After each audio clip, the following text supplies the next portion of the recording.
Сәлем достар, сіздермен бірге Олжас Менғали. Бүгін қызығушылық туралы айтып бергім келеді. Сонымен, көптеген ата-аналар маған сұрақ қояды. Менің баламның шахматқа деген қызығушылығы төмендеді. Не істесем болады? Мен айтам, әрине, ода таңғалатын ештеңе жоқ. Шахмат күрделі ойындардың қатарына кіреді.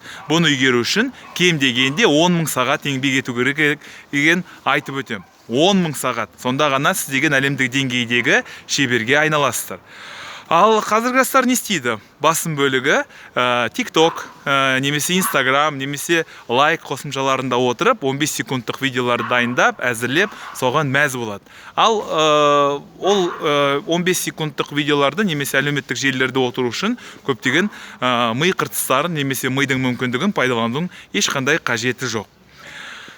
Сіздерге айтарым, егер де болашақта сіздердің балаларыңыз қандай да болса белестерді бағындыруға мүмкіндіктері бар болсын десеңіздер, бүгіннен бастап әлеуметтік желілерді шектеуге тырысыңыздар. Және олардың қарапайым немесе тұрпайы нәрселерден қарауды бас тартуға тырысыңыздар. Өйткені неге айтамыз? Біздің ағзамызда 100% қуат өндірілетін болса, сол қуаттың 20%-ын біздің миымыз пайдаланады. Ол нені білдіреді? Сіздер деген, мысалы, қарапайым нәрсемен және күрделі нәрсені таңдау болған кезде, біздің миымыз нені таңдайды? Әрине, қарапайым және тұрпайы нәрсеге әуес болады. Неге? Бұл өйткені эволюциялық өзінің сондай қасиеті.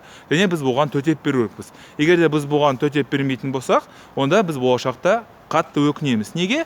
Өйткені ойлау қабілетіміз дамымайды, біз деген сол TikTok, Instagram немесе лайк қосымшаларының төңірегінде қалып қаламыз. Және басымызға белгілі бір қиындықтар туындайтын болса, біз олар шеше алмаймыз. Неге? Өйткені зияткерлік нысандарды жинау үшін, оны саралау, ой елегінен өткізу, талдау үшін бізге кәдімгідей ойлану керек. Сол себепті сіздерге айтарым, болашақта сіздердің балаларыңыз алдарында қандай да сұрақтар туындайтын болса, соны жеңіп шығуға және оны шешуге барлық мүмкіндіктері бар болу үшін бүгіннен бастап қиын нәрседен қашпау керек. Бүгіннен бастап сіздер деген күрделі нәрсеге балалар деген жүйелі түрде қарау керек және осы бағытта жұмыс істеу керек екенін айтып өтем.